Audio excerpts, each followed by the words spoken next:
You know when you have to go, like you really have to go, like, and nobody was letting me. It was horrible. Yeah. If you have an overactive bladder, this could be. I critique properties. I tell you 3 things I like about it, 3 things I don't like about it in a short 3-minute video so you can binge watch them after each other. And in today's episode, I'm reviewing 2 Oak Knoll Terrace, Pasadena, California, 91106, 7-bedroom, 21 bathrooms, 32,644 square foot, listed for $36,500,000, and it sits on a beautiful 2.5-acre lot. Now, before I tell you 3 things I like about it, you should know that the content of this video is purely my personal opinion. It's for educational, entertainment purposes. I don't guarantee the accuracy of information. For all that information, contact the listing agent. Okay, 3 things I love about this property. The third thing I love about this property, it's the largest single-family home residence in Pasadena. What else do you guys want?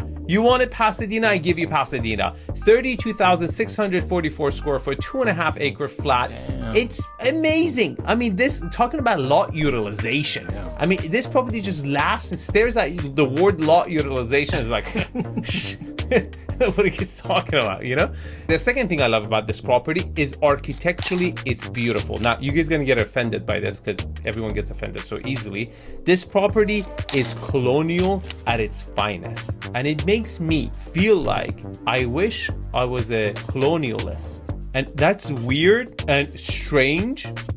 And I probably have to talk to someone about it, but I dig this. Like if they had this type of homes when they were colonizing, I mean, I know I got issues. I only see houses, you know, like I got blinders on and like that's all I see. I don't see all the terrible things they're doing. I need some help. I need, if you are a psychologist, please drop your number in the comments. I need to get some help.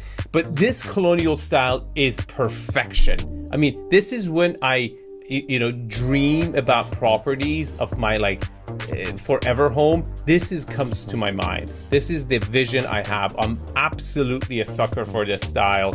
It's gorgeous, it's beautiful, it's masculine, but the white build, it's just white. It's called race is getting into the number one thing I love about this property. It's not the 2,500 bottle wine cellar. It's not the 13,000 square foot handset reclaimed brick pavement for the driveway. It's not the 46 seat movie theater. It's not the freaking English pub that it has. It's not the game room. It's not the 6 hidden rooms. It's not the billiard room. It's not the poker room. It's not the full guest apartment. No, it's the 2-story atrium art gallery that is within this building. That's just ridiculous. Like, get out of here. Who are you? Like, what? Are you freaking serious? Is there like a freaking bunker down there? Look at these pictures. It's like a proper freaking art gallery. Yeah. I mean, that just attracts a certain type of buyers that frankly no other state does. I think there's one property in Holmby Hills that actually looks like a museum I have a review on, but this one is just a different level. Now, before I tell you 3 things I don't like about this property, I recently wrestled a 400-pound sumo wrestler. If you want to know the outcome of that match, you should watch it on my Instagram channel.